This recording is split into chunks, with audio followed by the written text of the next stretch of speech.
Every club. Every day. The Global Sports Podcast Network. Hello and welcome to the Daily Palace podcast brought to you by the Global Sports Podcast Network.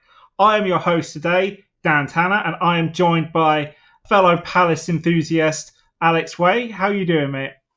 Yeah, I'm all good, thanks, Dan. Got a bit of, as you can probably tell, a bit of a cold, so my voice is a bit more husky than usual. But yeah, it's all good, mate. We're into the next round of the Cup, so yeah, feeling good, feeling happy. Yeah, you probably got the cold of being the man on the ground on the weekend, so we'll try and work around that. But I think for the most part, I think it'll be all right. But as Alex just said there, that we made it through to the next round of the FA Cup for the first time in probably a couple of years. So we're probably going to start off talking about that.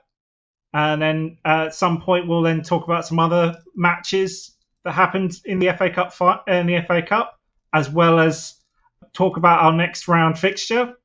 And then finally, as it is, we are going to have a midweek game. It's also going to be a preview show. So we're going to have a nice little gab about Leicester City as well, just as they're going to be coming up on the fixture list fairly soon. So, Alex, as you were man on the ground at Selhurst Park yesterday, what were your kind of views on the Palace game, the FA Cup fixture? Because what I was alluding to, watching the BBC live updates and all the social media, was that we dominated in the first half, scored early, and then in the second we basically did what I'm going to call a Palace special and almost let Stockport back into it to make life difficult for ourselves. Is that pretty much what happened, or am I misreading social media, like, obviously? No, nice. I think you're on the nose there, mate. We started so well, obviously, with that Eze goal after a couple of minutes, and it's just, you sort of, when that goes in, you're like, oh, it's going to be 5 or 6. But I think credit to Stockport, like they defended really well and did make it hard for us. But overall, yeah, we didn't really utilise any chances that we had in the first half. I think Munoz had one where he slid in and tried to tap in like an Eze cross. But other than that, there wasn't too many chances in the first half for us. So yeah, I think Stockport did really well, actually. They made it difficult, but I think, the team we put out, we should be scoring 2 or 3 at least against Stockport. And then they actually had chances in the second half. Like we were right behind the goal when Stockport were shooting towards the family stand that end. And Matt Turner had to make a couple of saves to keep us in it, which, but it had that feel, like you said, a Palace special. Like as the game edged on, it was like, oh my God, get another goal. Otherwise we could be in the trouble here. But, Lerma went through, missed an actual open goal. Devaney had a great chance. I think Nketiah headed one over. And it's just like, these guys, especially someone like Nketiah, they should be scoring that and making a statement. Like they're on the fringes of the team. It was a great chance for them to show what they're capable of. But yeah, they didn't really show up. To be honest, the second half was dire. Like, I would have rather been in the Stockport end, to be honest. They had more opportunities than us, and they were a bit more lively. So yeah, it's a bit like game of two halves, really. Like after the Eze goal, we should have scored more. We didn't, but eventually we got through. But yeah, I would just like to say as well, like, I always love when we play against lower league teams at Selhurst Park. Like, there's always like a massive respect between us. I just think we understand what it's like to be down there in the EFL. And yeah, I always have a lot of respect for these teams that show up in massive numbers to Selhurst. And they were in great voice yesterday. They outsung us. I'm saying that's because of the cold weather. We weren't up for it. But yeah, I just love seeing these teams come down and make a name for themselves at Selhurst Park. And I enjoy the mutual respect between the teams. And I mean, I'm glad we went through, but yeah, it was a good day out all in all. Yeah, I'm very much glad we went through. I was on BBC refreshing the live feed over and over and over again, going, can we just go through? Please, can we just finish this one off and not do what we always do?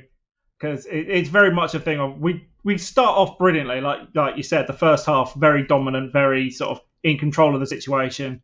But as usual, we don't have that killer instinct just to take control of a game that we should be.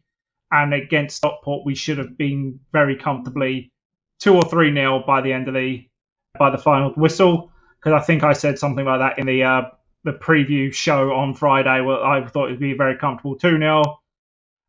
But from what I gather from it, it was also a kind of a rotated squad, as there are a lot of players there was apparently some sickness that was going through the squad. Also, apparently, according to the Crystal Palace website, the man of the match was Kamada, who's definitely, from what I gather, was not as good as you say, and especially looking at your face, you're not in total agreement. What would be your thoughts on Kamada getting man of the match? Yeah, that's a surprising one. Yeah, I mean, I think Eze was man of the match, like, hands down. He scored the winner. He set up a few chances. Could have had a couple of assists as well as his goal. He was the clear man of the match, like, there's no doubt about it. So whoever's putting Kamada out there is wrong. Like, he played all right. Like, it wasn't his worst game, but he's had some shockers for us. So the bar is pretty low. But he was probably like 6 out of 10, Kamada. Like, some good touches, getting into some dangerous positions, but he's nowhere near the kind of level that we need at the moment. If he's challenging players like Eze and Sarr, who are doing so well this season, and Mateta, like, in those forward positions, he's got to up his game a bit more because, yeah, I mean, a 6 out of 10 against Stockport isn't good enough. He should be, getting at least a 7 or an 8, getting an assist, getting a goal. Yeah, I'm quite surprised by that, to be honest. But yeah, he wasn't my man of the match anyway. Eze 100% takes that. This is very much from the Palace Twitter account, or the official Palace thing that was sort of voted for by the fans, and I'm not sure if that's the official one. I'd have to properly look that up. But very much the sentiment on social media while I was flicking through them all was, why is Kamada on the pitch? Why is he here? And Lerma as well was apparently not exactly on film either. As you sort of mentioned, missed a sitter. But it's very much a thing of, we still need to be able to finish off games. Getting draws here and there is fine, but especially against a club that we should be winning fairly comfortably. Also, that being a slight correction from the previous podcast that I said that the women's FA Cup game was also on Sunday. It was postponed. I'm not sure why. Probably because something to do with the Sutton Ground, whatever it's called now. What was previously Gander Green Lane, is as that's where they play their home games. But that has been rescheduled for the 14th of January. So essentially, as of recording this, tomorrow evening. So just slight correction there, because we kind of mentioned it as well that they were happening at the same time. But British weather being what it is, and especially what it's like now, not surprised.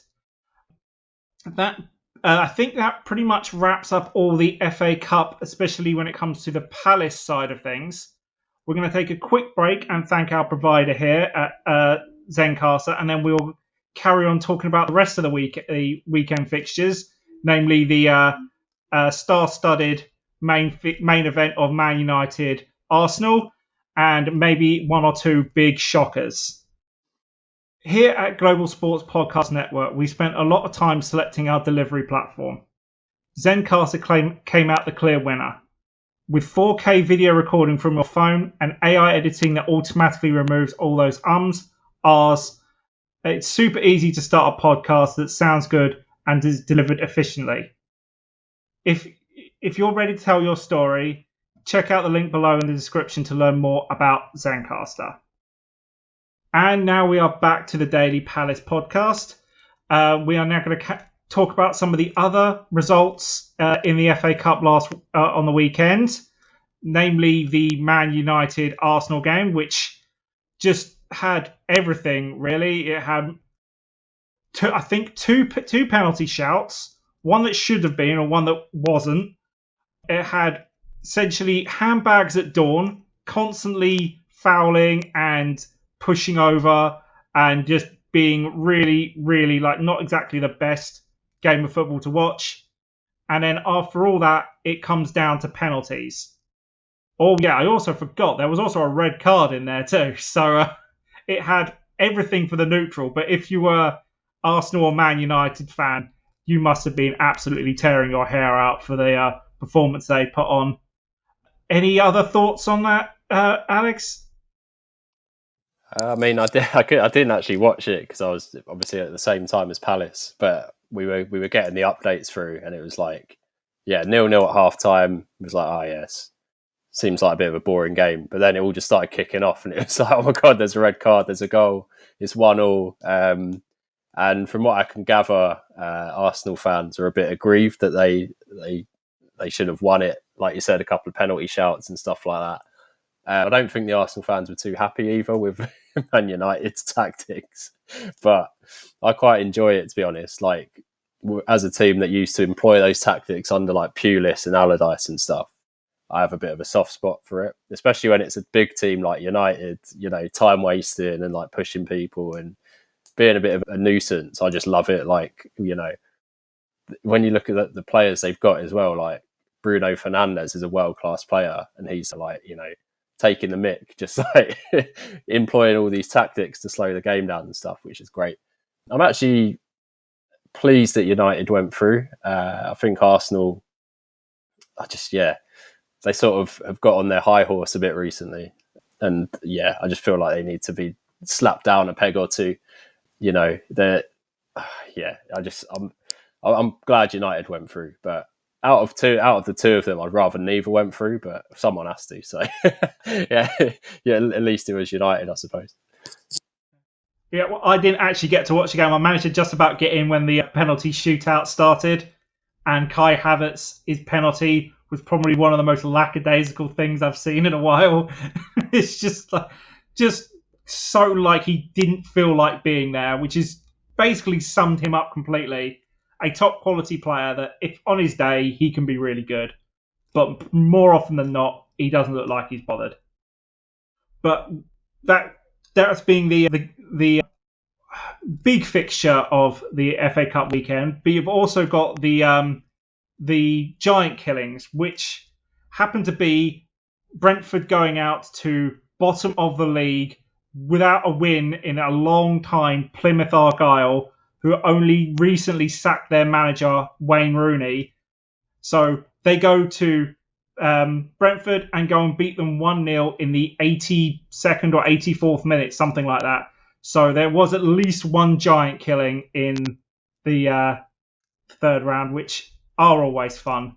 It's maybe not be a proper like League Two beating a Premiership one, but a Championship one, especially one that is struggling at the moment with Plymouth Argyle. You got any other fixtures you want to bring up? What, Alex? Yeah, I quite enjoyed the Tamworth versus Tottenham game. I saw the first half before I went out to Selhurst, but yeah, that kind of had 0-0 written all over it from the start. And Tamworth had this guy, one of their fullbacks, can't remember his name. I think his name was like Tank or like he's genuinely like Tonks or something like that. And his throw-in was like 50 yards, and they were talking about it in the pre-game build-up and everything. And I was like, I love that. Like, you know, when the big boys come to town, you've just got this guy like launching the ball in from all areas of the pitch, causing havoc. Like, it's proper Sunday league kind of level stuff, but it's absolutely great. So I'm glad that they held Tottenham. It's a shame they didn't get over the line because they lost 3-0 in extra time. But yeah, it would have been amazing if Tamworth knocked out Tottenham in the cup, but it's not meant to be. But also, I suppose, like a shout out to Bromley as well, who went 1-0 up at Newcastle. That was quite impressive. But obviously they didn't hold on and lost 3-1. But yeah, to those travelling Bromley fans, I'm sure there were probably a few Palace fans in the mix who went up there as well to support Bromley. That was quite a good one that would have come off. But yeah, other than that, it was all quite routine, wasn't it? Like Man City and Liverpool getting big wins. Like, you don't want to see that, do you? You want to see a bit of like chaos in the first. But I think, yeah, the Man City and the Liverpool ones were essentially local derbies as well. So it's definitely go to Man City, going to Salford, and then go and thrash them, absolutely annihilate. I think it was 8-0, I think. And then you've got Liverpool. I don't want to be losing to Accrington Stanley. That would just be... they wouldn't be able to walk around sort of Liverpool at all if they did that. So they go in and get a nice routine 4-0 victory. Yeah, more or less, everything else is pretty routine, but I do love some of the stories that come out of lower league ones. Like you were saying there, the guy that can do a long throw in and just absolutely heave it. You just find some random stories as you go down the league. It's really entertaining when they start to sort of they get on the BBC or something like that, and all these reporters have to go and find something about them. Oh my god, they will dig around for ages.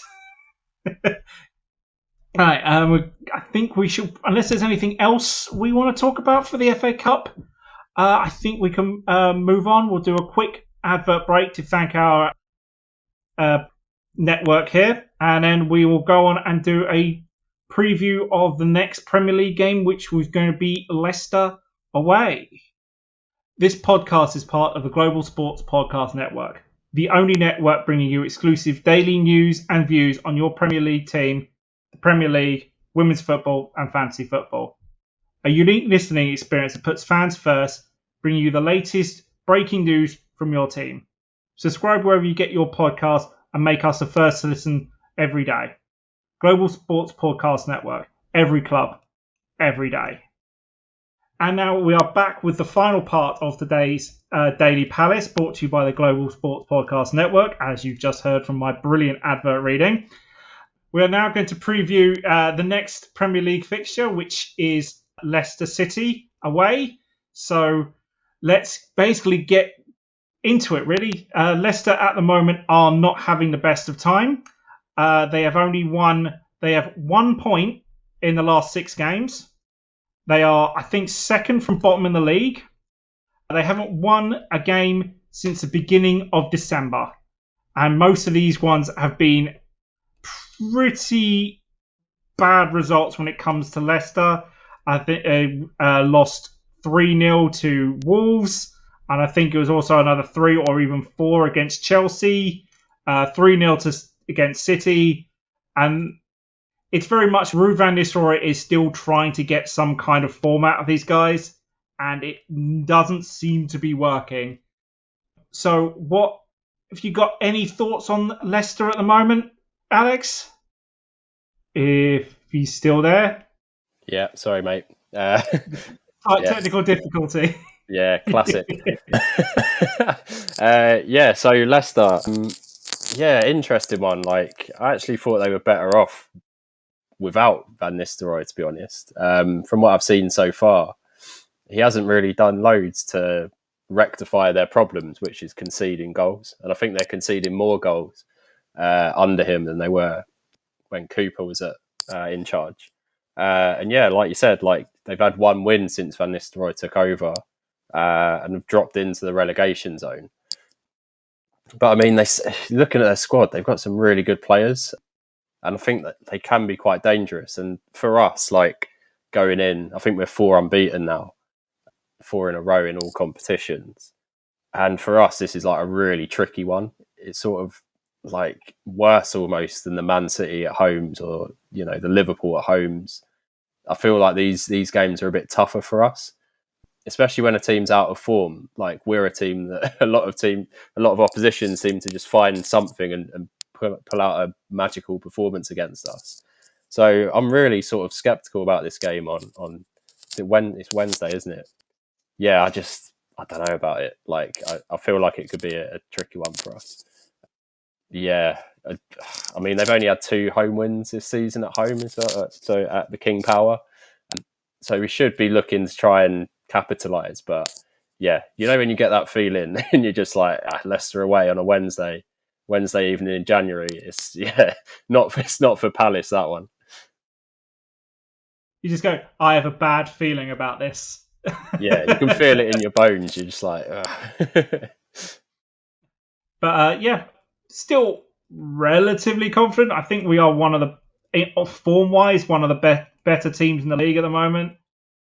But as I think I alluded to earlier against Stockport, we have this great habit of not really taking control of a game. And Leicester are at the moment are one of those ones where we, on paper, should be all right and should get a fairly comfortable 1-0, because that seems to be our sort of style at the moment. Just try and get a 1-0 victory, minimum requirement, cool. But they do have some fairly decent players, and Vardy has a great habit of being a real pain in the backside, especially sort of his speciality of scoring against Palace and beating like the offside traps and things like that. It's very, very annoying when he did it at Selhurst Park at the beginning of the season with the 2-2, which after looking at the schedule, that's when we started to hit a bit of form. So it could be a good omen. It might not. But yeah, it's I've kind of got the same inkling feeling, because there's only so long our luck is going to hold out, and we're kind of pushing it at the moment. Yeah, but I'm still somewhat confident of a 1-0 victory. That's my score prediction. We're still all right. But I don't see us completely controlling it. It's going to be a goal early, much like the Stockport game. We'll score in the first 5-10 minutes, and then it'll be very much backs against the wall and hope that we don't concede, especially if we've still got a lot of these, say, injuries, like the illnesses to a lot of star players. So that's my score prediction. What would yours be, Alex? So I'll probably go for a 1-1. I'll take a draw just to keep our unbeaten run going and to obviously get a point to move further away from the relegation zone. Yeah, like if we play like we did on Sunday, against Stockport, and some of those guys play and don't perform to the level, I think we could be in for a real tough evening at the King Power. But yeah, I'm going to go with 1-1. I think Leicester will go at us quite early on, so there might be an early goal in my prediction, but the other end to you, Dan. And then I think it'll be like, when we played Ipswich away midweek, like in December. I think it could be similar to that, maybe, where it's a bit scrappy. Neither team really has complete control of the game. It's got a proper sort of bottom half Premier League feel to it, this fixture. But yeah, 1-1 I'd be happy with. If we can get 1-0 like your prediction, I'd be absolutely over the moon with that. Yeah, I'm definitely expecting it to be scrappy. It's a Palace game. We don't do it any other way. We are not stylish. We are not fluid in any way, shape or form. It's backs to the wall and pray that something goes right. It's been that way for a long time. We've never really had a great team when it comes out. It's like all these big clubs like Liverpool and Man United, they can rotate their players out and there's an actual difference. Ours are the difference between the first team and the second team are so minute, you won't notice, and we'll still play the same way regardless of who's on the pitch. So yeah, it's good. I just see it being scrappy, and I expect against West Ham on the weekend to be very much the same thing as well. It's our style. Unless there is any other business we want to talk about, I think that's not a bad place to leave it there, because we've got 2 games this week, so we'll have another preview podcast in the next couple of days. So I think we will leave it there. It's been a pleasure having you on, Alex. Yeah, cheers, Dan. Pleasure, mate, as always. And that's a goodbye from us. This is the Daily Palace podcast. So if you could give us 5 stars, helps us get recognised. And if you're not looking for Palace ones, check out the Global Sports Podcast Network. There is a podcast for your favourite team. Just remember that. We're not the only ones there. So from us at the Daily Palace Podcast, that is goodbye. Every club, every day. The Global Sports Podcast Network.